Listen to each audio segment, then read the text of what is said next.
Confession is among the first arrangements human beings ever made. Somebody does a thing they cannot carry, and they say it out loud to another person, and the saying moves some of the weight. Every version of it comes with a price attached. A priest hears a confession and gives a penance. A man tells his wife what he did and accepts what happens to the marriage. A suspect says the words in an interview room and goes to prison for them. The relief is real, and it is never free. The price is why it means anything. The telephone broke that arrangement apart. A payphone in 1981 was a machine for speaking to a stranger from nowhere. No caller identification, because the technology did not exist on ordinary lines. No recording, unless the person on the other end thought to make one. A man could stand in a booth on a cold street in Minnesota and drop in a dime. He could tell a police dispatcher in another building the worst thing he had ever done, hang up the receiver, and walk off into the dark with none of it attached to him. He got the confession. He never paid the penance. Between the last hours of 1980 and the late summer of 1982, somebody in the Minneapolis and St. Paul area worked that arrangement out and used it. He used it over and over in a high-breaking voice that nobody who heard it ever forgot. He did it for almost 2 years. The newspapers needed a name. They called him the Weepy-Voiced Killer.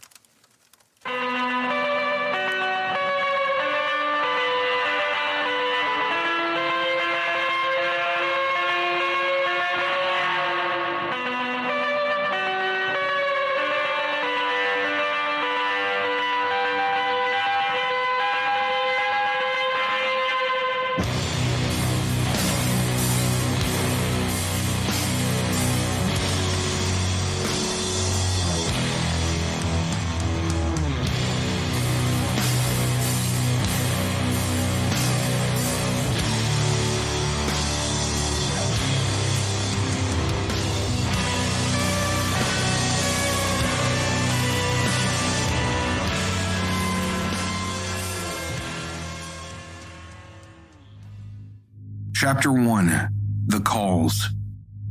Minneapolis and St. Paul sit across the Mississippi from each other at the top of the Midwest, close enough to share an airport and separate enough to argue about which one is which. In 1980, they carried a couple of million people between them, spread across a flat, cold country of lakes and grain elevators and river bluffs, on an economy of manufacturing plants and rail yards and breweries. Winter there runs from November into April, and it is a serious winter. January nights drop well below zero. Snow does not melt between storms.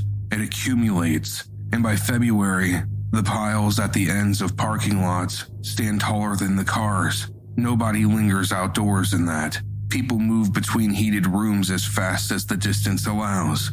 A person on foot after dark in a Minnesota January has a reason to be there, and very little company. The last night of 1980 in St. Paul ran like this. The temperature is below zero, and the wind is moving. Behind Karen Potak, there is a party, with light in the windows and noise and people still in it. She is leaving. Whatever she has planned for the rest of the night involves getting from where she is to somewhere else. And in that weather, it involves moving fast, with her chin down in her collar. Ahead of her is the industrial edge of the city. St. Paul in 1980 had a great deal of that, and it emptied out completely after dark. There are loading bays and chain fence, and the bulk of the Malmberg Manufacturing Company building stands against the sky, with nothing lit inside of it. Sodium lamps at intervals, and long stretches of nothing between them, and snow packed hard and squeaking underfoot.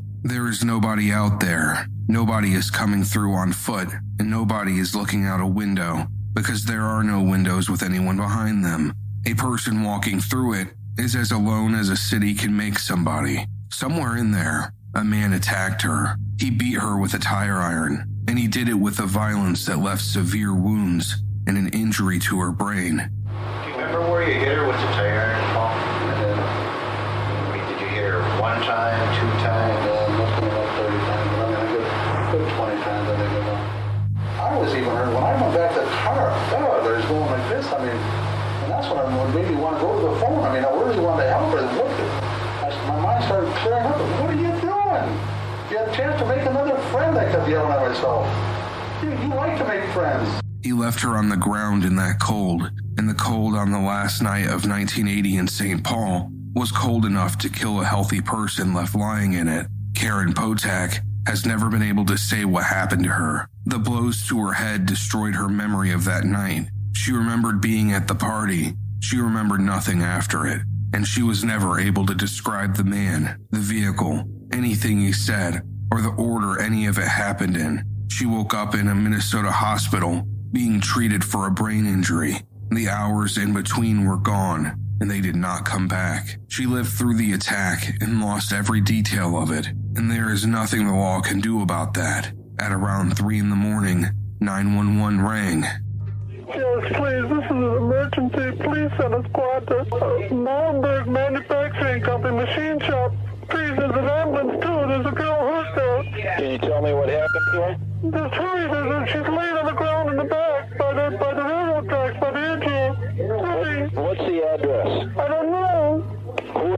A man told the dispatcher this was an emergency and asked for a squad car sent to Pierce Butler Road at the Molenberg Manufacturing Machine Shop. He said there was a girl hurt there. He was specific enough that the ambulance went to the right place fast enough to matter. He had put her there. Then he told them where she was. That call is the reason Karen Potak is alive. It is also entirely his doing on both ends. Nobody listening to the tape in 1981 could see it yet. At the time, it sounded like a passerby. Cities get calls like that. The tape went into a file. On the 3rd of June, 1981, an 18-year-old girl got off a bus in St. Paul. Kimberly Compton had finished high school. She had made the decision 18-year-olds in that part of the country have always made, which was to go to the city and start. June in Minnesota is the reward for the winner. The light lasts until after 9. The city she stepped into was warm and green and busy with people, all out in it after months of not being. She was there a matter of hours. She put her bags in a locker at the bus depot and walked across the street to Mickey's Diner to eat. A man saw her sitting there alone and started a conversation. Staff would remember him afterward as a white man of about 50. What he offered her was not a ride home. He offered to drive her around and show her St. Paul. It was a pitch, and it was a good one. She was 18, a few hours into a city she had never lived in, and a friendly older man had just offered her the exact thing she had come for. The staff at Mickey's watched her leave with him. He drove her to a wooded area on the north side of the city. He stabbed her 61 times with an ice pick, and he strangled her with a shoelace. 61 is the difference between a killing and what happened to Kimberly Compton. An ice pick is a narrow steel spike. One wound from it, correctly placed, would kill a person. 61 is a man continuing after the outcome is settled on a person who is not resisting anymore. Forensic pathologists call that overkill, and what it tells them about the man with the weapon in his hand is never good. I said, I want to show you something. There's really a nice view over here. You can see the nice river. I think I mentioned somebody you can probably have something to tell your parents about then. As I walked out of the car, I carried my knife with me. I had every intention to hurt me. We lay down in the grass, and I remember opening up her bra, and he just started stabbing her. Killing seemed to be the thing you were supposed to do. That was part of life. A group of teenage boys found her in those woods. She had no identification on her. Her identification was in a locker at the bus depot, about 2 miles away. And the only thing on her body that could say who she was turned out to be the key to it. She had been in St. Paul less than a day. Then the phone rang at 911. The voice was high and breaking and unmistakably crying. Finally, I just stabbed somebody with an ice pick. I can't stop myself. I keep killing somebody. Don't talk, just listen. I'm sorry what I did to Compton. I couldn't help it. Don't know why I had to stab her. I am so upset about it. I keep getting drunk every night. I can't believe I did a big dream.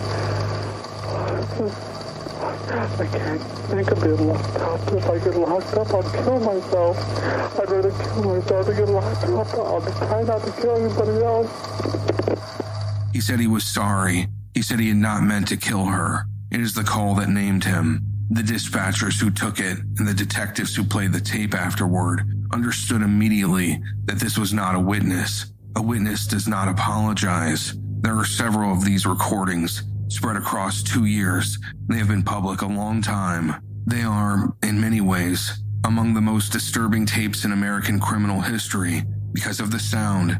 The man on them is sobbing, not performing distress by the assessment of the people who work the case, but producing the wet, broken noise of somebody genuinely coming apart while talking. His voice pitches up into a register that's irritating and makes him hard to identify. He loses words. He starts sentences he does not finish, and he asks to be stopped.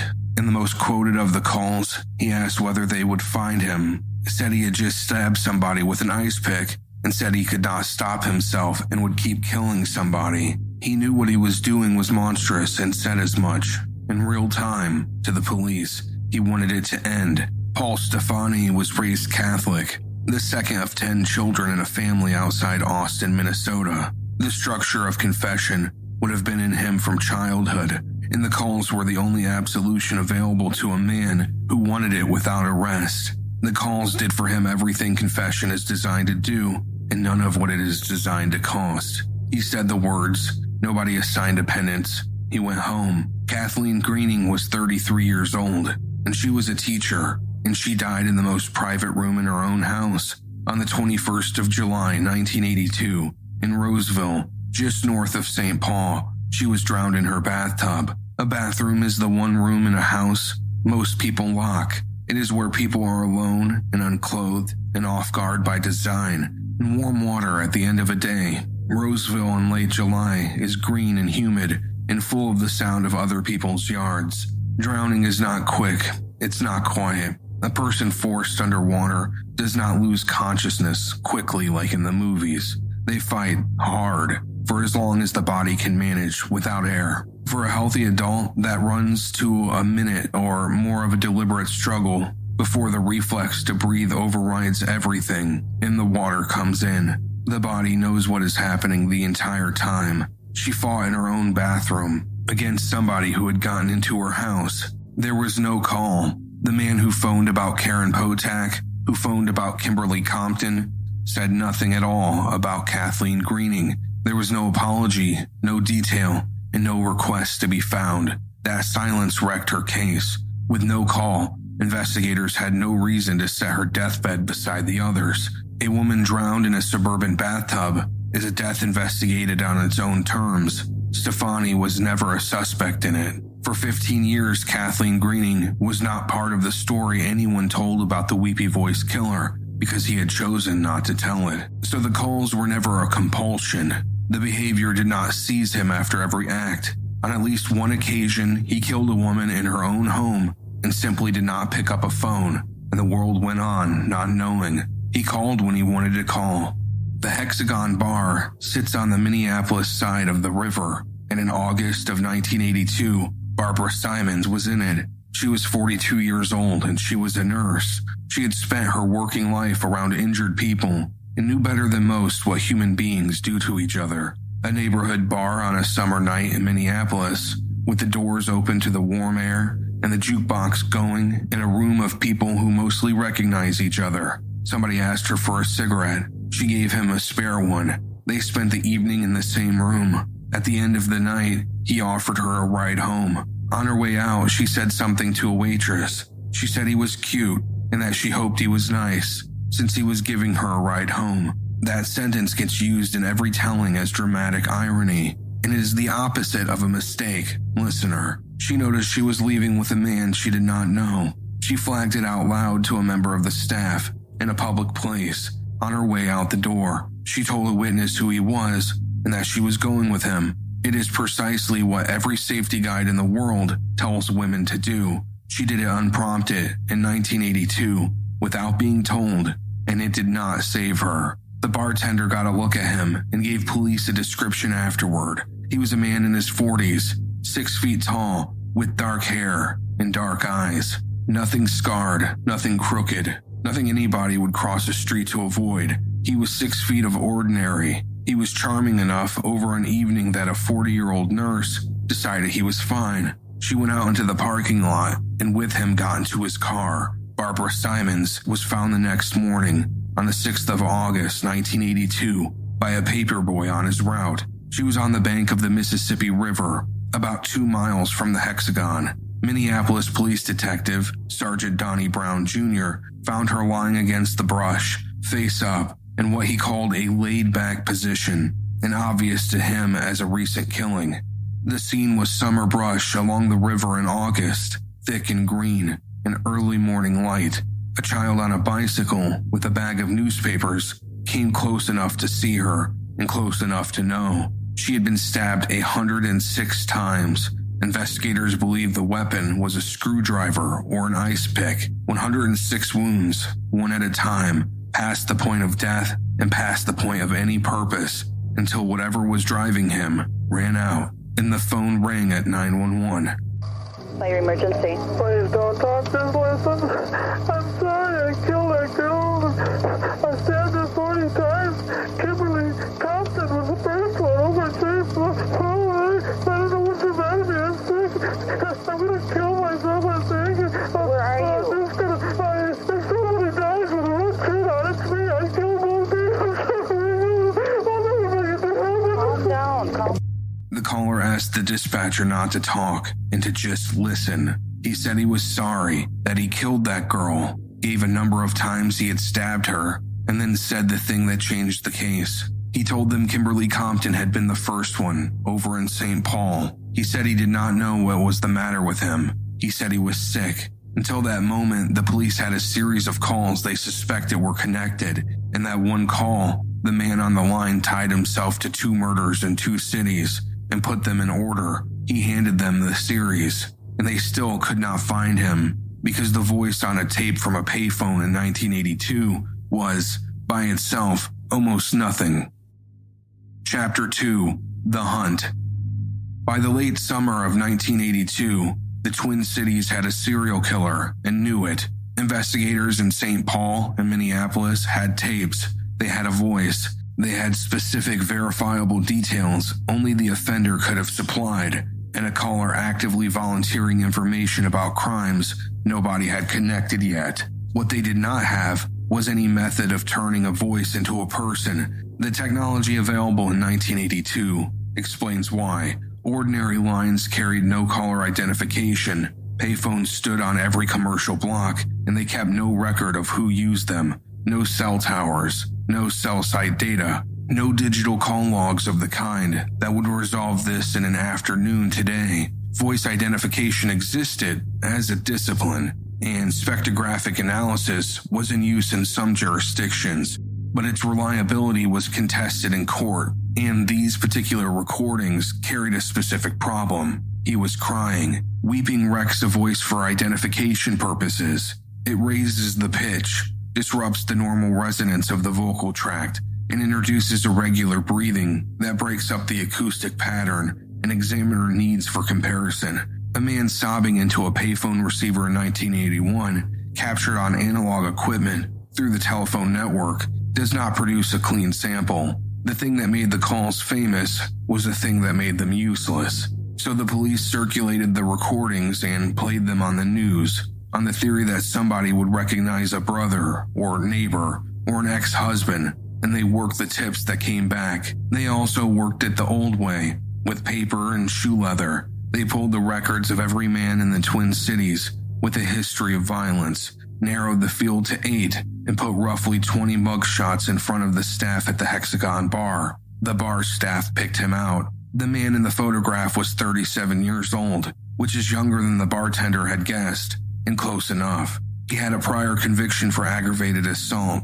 and he had worked at the Malmberg Manufacturing Company, the building outside which Karen Potak had been beaten nearly to death, and he had worked there until they fired him from his janitor's job in 1977. Detectives went and talked to the owner of that company about him. The owner remembered one thing about the man. who used to push a broom there. He said Stephani's voice went squealy whenever he got upset. By that summer, they had him. They put surveillance on him and began building. On the 21st of August, 1982, he slipped the tail. Denise Williams was 19 years old, and she was working. A man picked her up on Hennepin Avenue in Minneapolis on the 21st of August and offered her $100. He drove her to his apartment in St. Paul. Afterward, she was under the impression she was being taken back. She was not being taken back. He kept driving out of the lit streets and into somewhere isolated. By the time she understood where they were going, there was nowhere else to be. He came at her with a screwdriver and stabbed her in the stomach. She did not freeze. Somewhere within reach, there was a bottle, and she got it in her hand and swung it into his head hard enough to break it and hard enough to open him up. Blood poured over the squealing man's face. He was given something to cry about.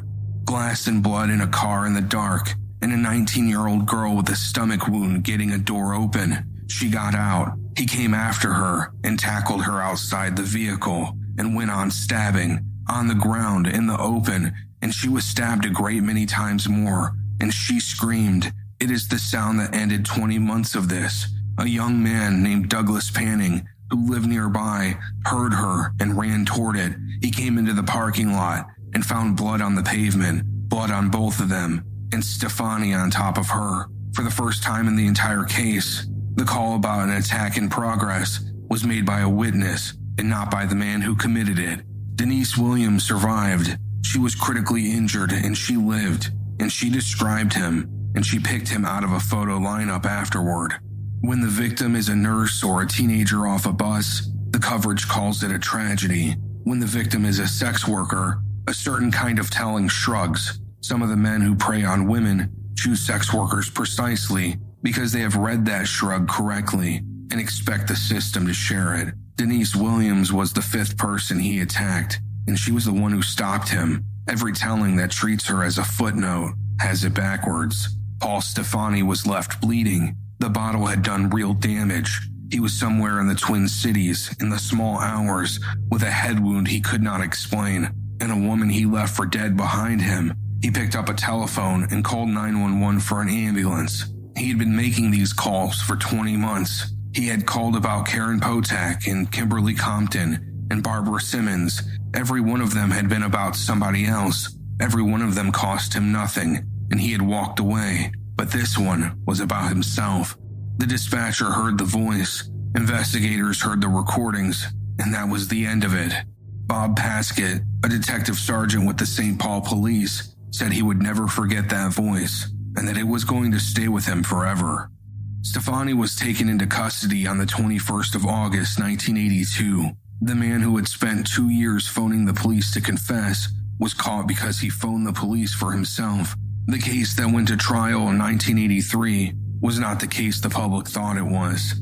38-year-old Paul Michael Stephani. The prosecution says he is the man who murdered 40-year-old Barbara Simons in August of 1982, and he is the prime suspect in the murder of 18-year-old Kimberly Compton in June of 81. Each woman was stabbed dozens of times.